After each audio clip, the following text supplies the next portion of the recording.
Hey,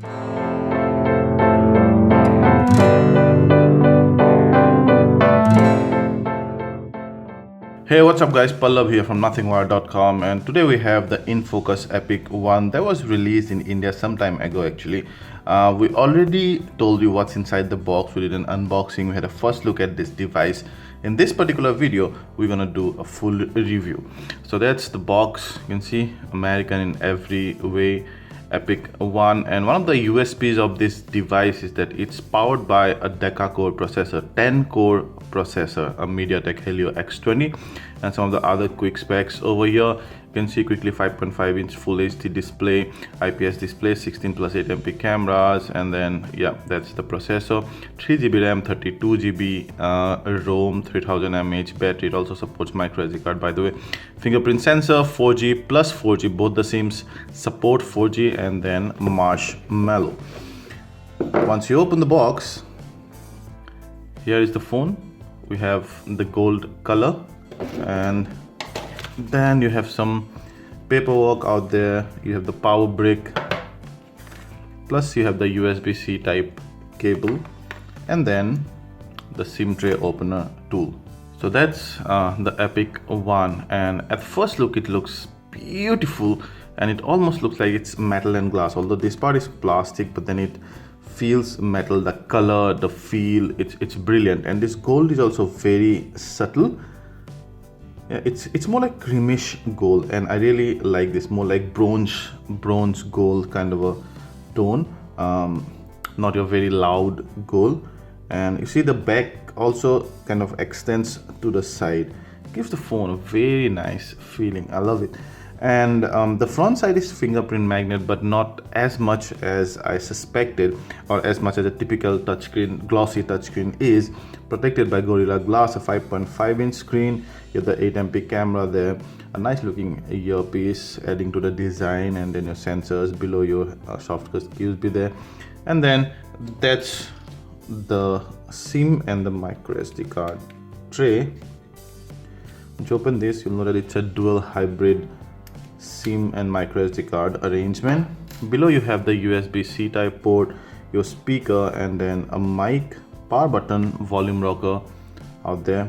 On top you have an IR blaster and the 3.5mm jack. Behind you have that 16 MP camera, another noise cancelling mic, dual LED flash, and then the 360-degree fingerprint. You cannot open the back flap, it hides that battery. That gives a decent amount, more than decent amount of battery life. We'll come back to that later. Overall, the phone looks extremely premium and feels great at hand. So that's the display, the 5.5-inch Full HD display, and this I have observed before also during our first look, is that in auto brightness level, you see I'm in the auto brightness level. In auto brightness level, the brightness is generally slightly lower than I expected. Maybe to save battery power, or maybe that's the way it's designed, but I'm actually more comfortable in the half brightness level, and see, it looks much more usable this way.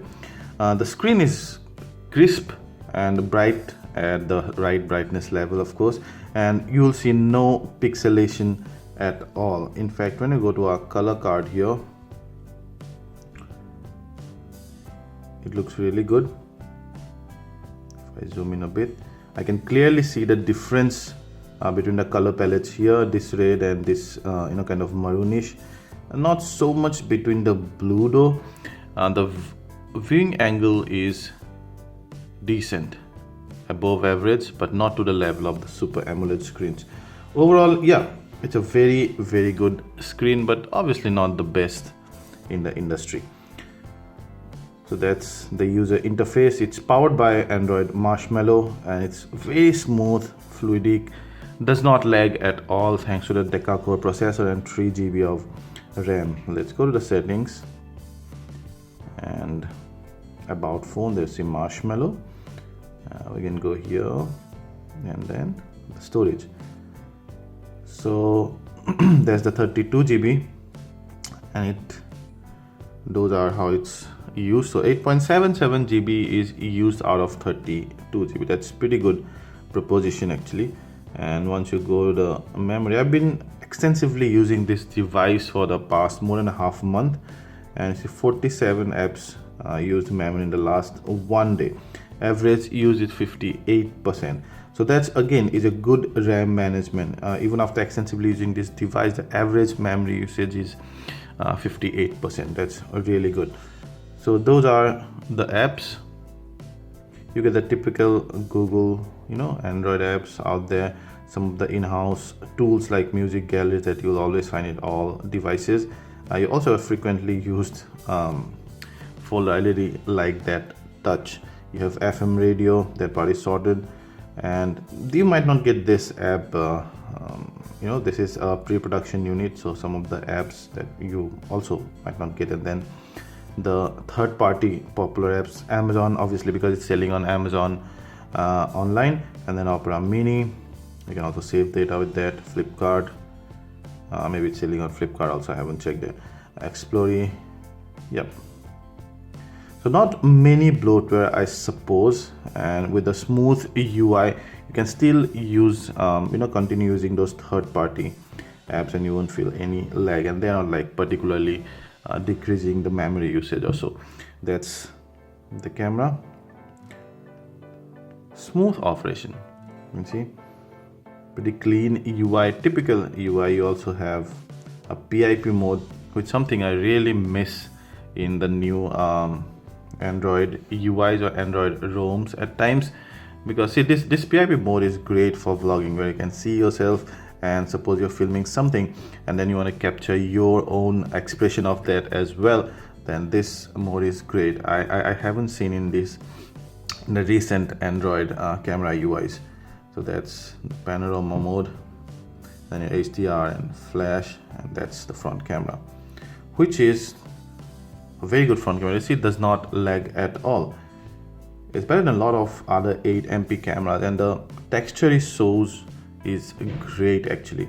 I really like the way it focuses. It's pretty sharp focused out there. You also have a PIP mode here, where you can actually see the rear view part there. You can also move this around so it does not obstruct in your way of talking, and you can have the first person as the main subject in the camera, which is again great. Some of the nice touches here, those are the other settings. Yeah, so coming to the still and video quality, they are very good, let me tell you.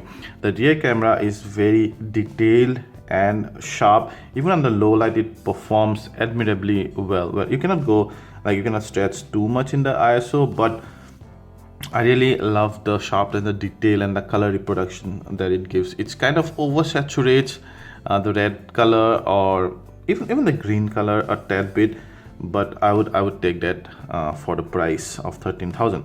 The front camera is also very good. I've just shown you, and the detail that it brings in also are good. I would have liked a flash out here, because a lot of phones do come with flash at this price point. So in low light, it's gonna be some noise because you cannot use your flash. But there are a lot of third-party apps which will give you a on-screen flash, the screen flickers just before clicking. So if you use those kind of apps, then it's fine. The detail level under enough light is very good on this.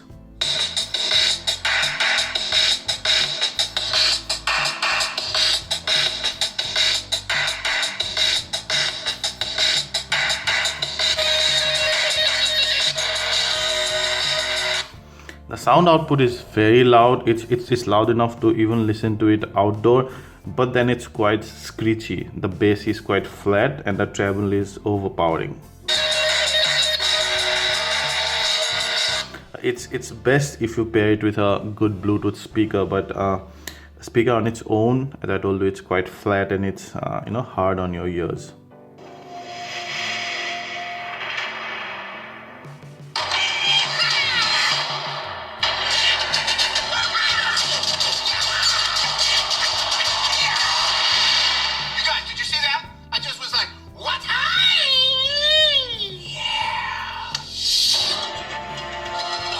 Again, the treble is overpowering here, although and the surround sound is good enough, the vocal is good, but at times whenever there's a cinematic music, it just goes overboard because of that stable.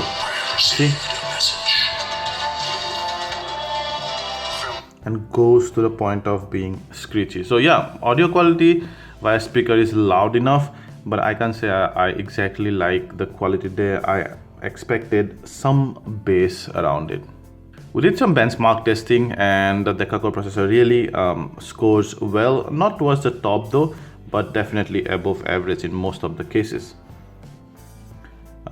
The 3000 mAh battery gave us about 10 hours of moderate usage. We haven't used GPS much. GPS actually could drain your battery even further. So if you're traveling, I suspect you would not get more than 8 hours of battery life, but still it will very well take you through your business day. But if you continuously use this device, or if this is your primary device, then you might have to charge this every night or every next morning. We also played some game on this device, and it could play all of them without even breaking a sweat. Absolutely perfect gaming machine. So then guys, that's the Epic One, and we have come to the end of our review. Now, talking about some of the good things about this device is the sheer look and feel of this device is very premium, and it looks like at least a 25 or 30k device. That's something I like, although this part is plastic. At 160 gram, it's not the lightest device as well, but the overall curves and other things are very good.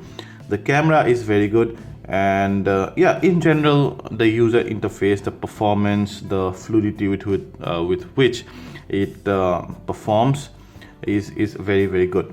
And the price point, 30,000 is a very aggressive price point, but it's a very strong competition out here.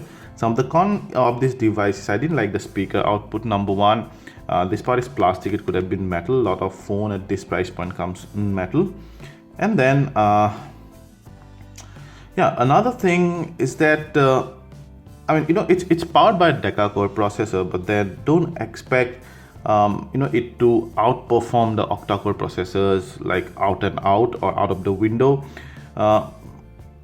Yeah, in a lot of times you cannot even stretch the deca-core processor to its fullest potential.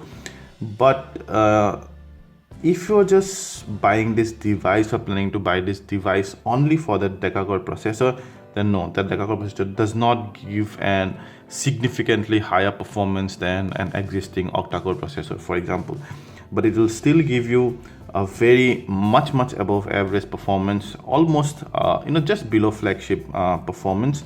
But then yeah, don't buy this phone only because of the deca-core processor, but also the other things. There are other things that are very good. Now at 13,000, I told you before, it has a very strong competition. It has the Redmi Note 3. It also has devices from Coolpad and from other manufacturers also, but it has to be one of the best looking device at this price point. And also the deca-core processor, even though I say that do not look into it, but then still it's kind of, you have the spec sheet in place at least.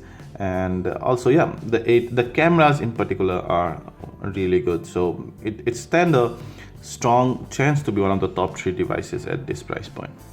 If you like this video, please hit the like button, ask anything related to this, and we'll try to answer them all. And please subscribe to our channel and share this video to share the love. I'll give some Best Buy link in the video description.